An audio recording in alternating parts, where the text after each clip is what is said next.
Hello সবাইকে, কেমন আছেন সবাই? অনেক দিন ধরে তেল মশলা ঝাল খেতে খেতে আর ভালো লাগছে না। এখন মনে হচ্ছে যে পাতলা ঝোল হলে হয়তো অনেক ভাত খেতে পারবো। তাই আজকে একদম কোনো মশলা ছাড়াই একদম পাতলা ঝোল করে তরকারি রান্না করলাম। প্রথমে আমি তরকারিগুলো কেটে ভালোভাবে 2-3 বার করে ধুয়ে নিয়েছিলাম। এরপর একটা ডিম গলিয়ে সেটাকে হালকা তেলে ভেজে পিস করে কেটে নিয়েছিলাম। ডিমটা কেটে নেওয়ার পরে আমি কড়াইতে দিয়ে দিয়েছিলাম পেঁয়াজ, মরিচ, রসুন কুচি আর হলুদ, লবণ। এছাড়া আর কোনো মশলাই আমি আজকের তরকারিতে ইউজ করিনি। বেশ খানিকটা সময় ধরে এই পেঁয়াজ মরিচটাকে বেশ লালচে করে ভেজে নিব। এরপর আমি ধুয়ে রাখা সবজিগুলো আস্তে আস্তে অ্যাড করে দিয়েছিলাম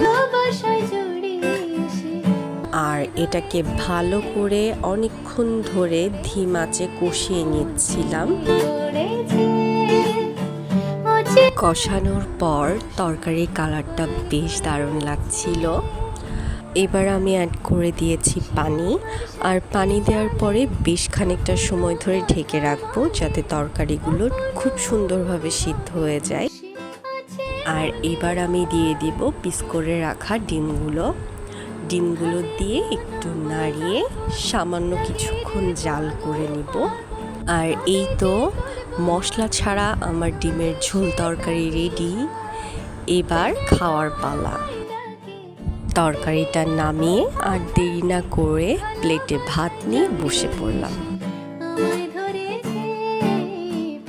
বেশ ভালো লাগছে না? আর হ্যাঁ, খেতেও কিন্তু খুবই মজার ছিল। আমি তো প্রায় এক থালা ভাতই খেয়ে নিয়েছিলাম। যাই হোক, আপনারা এভাবে তরকারি রান্না করে কে কে খেয়েছেন অবশ্যই কমেন্ট করে জানাবেন। আর যারা খাননি তারা কিন্তু অবশ্যই ট্রাই করে দেখবেন।